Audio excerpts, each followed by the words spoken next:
రాష్ట్ర వ్యాప్తంగా పలు ప్రాంతాల్లో ఉష్ణోగ్రతలు కనిష్ట స్థాయికి పడిపోతున్నాయి. దీంతో జనాన్ని చలి చంపేస్తుంది. ఈ క్రమంలోనే ప్రజలు వివిధ పనుల కోసం ఇళ్ల నుంచి బయటికి రావాలంటేనే జనాలు జంకుతున్నారు. ఓవైపు చలికి తోడు పొగమంచు, ఈదురు గాలులతో చిన్నపిల్లలు, వృద్ధులు తీవ్ర ఇబ్బందులు పడుతున్నారు. ముఖ్యంగా ఉత్తర తెలంగాణ జిల్లాలో రికార్డు స్థాయిలో సింగిల్ డిజిట్ ఉష్ణోగ్రతలు నమోదవుతున్నాయి. ఆదిలాబాద్, కొమరంబి, ఆసిఫాబాద్, నిర్మల్ జిల్లాలో చలి తీవ్రత రోజురోజుకు పెరుగుతుంది.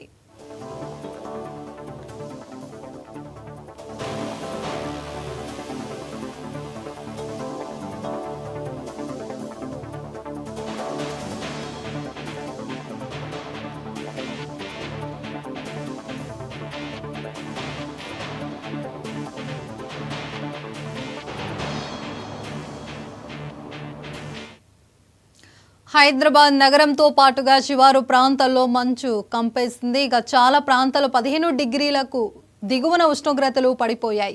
ఉదయం వేళలో ప్రయాణాలు సాగించాలంటే వారు పొగమంచు కారణంగా రహదారులు కనిపించక తీవ్ర ఇక్కట్లు పడుతున్నారు. రాబోయే మరో 5 రోజుల్లో చలి తీవ్రత విపరీతంగా పెరిగే అవకాశం ఉందని వాతావరణ శాఖ అధికారులు హెచ్చరిస్తున్నారు. చిన్నపిల్లలు, వృద్ధుల పట్ల జాగ్రత్తలు వహించాలని, ఎండ వచ్చే వరకు ఎవరు బయటికి రాకూడదని వైద్యులు సూచించారు.